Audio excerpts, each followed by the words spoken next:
Two teenage girls, best friends, struck and killed while riding their e-bikes in a quiet New Jersey neighborhood. The alleged driver, a 17-year-old boy, didn't just flee the scene. Hours later, he went home, turned on his console, and live-streamed himself playing video games, while viewers accused him of murder in real time.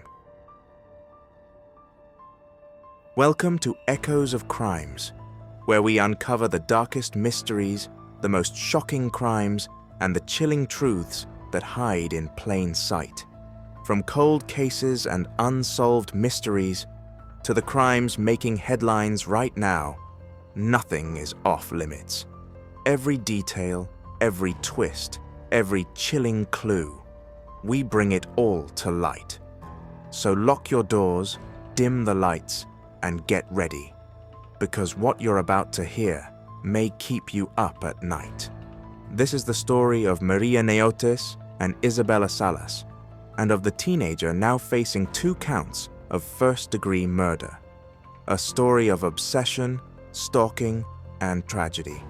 One that raises urgent questions about warning signs, online behavior, and whether this could have been prevented. Before we talk about the crime, we need to talk about the lives. 17-year-old Maria Neotis dreamed of becoming a cosmetologist. Her family says she lit up every room she entered, always smiling, always creative. Her best friend, Isabella Salas, also 17, had just started learning to drive. She loved hanging out with Maria, inseparable since childhood. Together, they grew up in the small community of Cranford, New Jersey. Friends say they were the kind of girls who made everyone feel included. This is not the kind of place you expect a story like this to unfold. September 24th, 2024. It was around 5:30 in the evening. Maria and Isabella were heading home on their e-bikes after a school event. They were riding along Burnside Avenue, a quiet residential street lined with parked cars and trees. Then, out of nowhere, a black Jeep Compass came speeding toward them. The crash was devastating. Witnesses say the Jeep hit both girls head-on, throwing them into the street. The driver? He didn't stop. He fled the scene, leaving Maria and Isabella critically injured. By the time first responders arrived, it was too late. Both girls were pronounced dead. Within hours, police were searching for the Jeep, and soon they had a suspect, 17-year-old Vincent Bataloro. At first glance, Vincent was just another high schooler from a nearby town, but almost immediately, a darker picture began to emerge. Maria's family came forward, claiming Vincent had been stalking her for months. He allegedly showed up outside her house. He allegedly harassed her online, and he made it no secret that he was angry at her. Neighbors and friends said this was not a random accident. It was the violent climax of a months-long obsession. What set this case apart from so many others was Vincent's online footprint. On YouTube, under the username VinnyBat18, he live-streamed himself playing baseball video games. At first, it seemed like harmless content, but if you listened closely, there was something darker. "I got a vengeance against Maria. You'll see what happens. You'll see what she deserves." He described harassment tactics in detail, ordering unwanted pizzas to Maria's home, using burner phones to mask his number, even bragging about tracking her movements.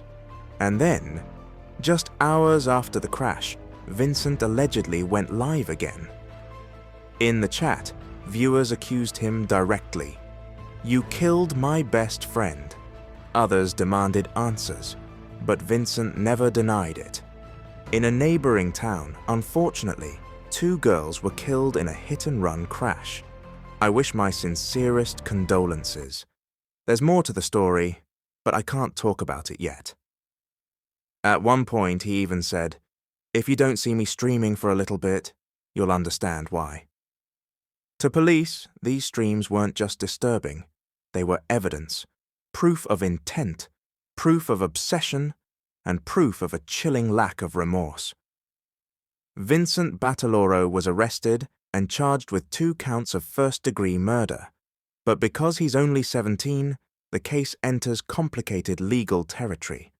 Prosecutors in New Jersey can petition to try juveniles as adults, especially for crimes this serious. If tried as a juvenile, Vincent could face detention until age 21. If tried as an adult, he could face decades in prison, possibly life. Legal experts say his live streams, showing intent, planning, and lack of remorse, make it far more likely prosecutors will push for adult charges. The tragedy has devastated Cranford.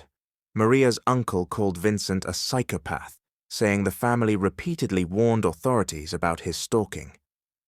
Isabella's mother, heartbroken, shared photos of her daughter behind the wheel, moments from a life that will never continue. A GoFundMe campaign has raised over $145,000 for funeral expenses and family support. Vigils have been held across town, with classmates holding candles, crying, and remembering the laughter the girls once brought into their lives. 2 families torn apart, a community searching for answers, and a town that will never be the same. This case is chilling, not just for the crime itself, but for what it reveals about online behavior and warning signs. A teenager broadcasting his obsession online, a girl repeatedly stalked and harassed, and a system that may not have acted quickly enough before it escalated to violence. Could this have been prevented? Were the red flags ignored? And what does it say about a generation where grief, threats, and even confessions can play out on livestream before the world has even caught its breath? In the end, 2 young lives are gone, and another stands accused of throwing his own away. Maria Neotis and Isabella Salas will never be forgotten. Their story is a reminder of how fragile life is and how quickly it can change. If you want to support the families of Maria and Isabella, we've linked their official GoFundMe in the description.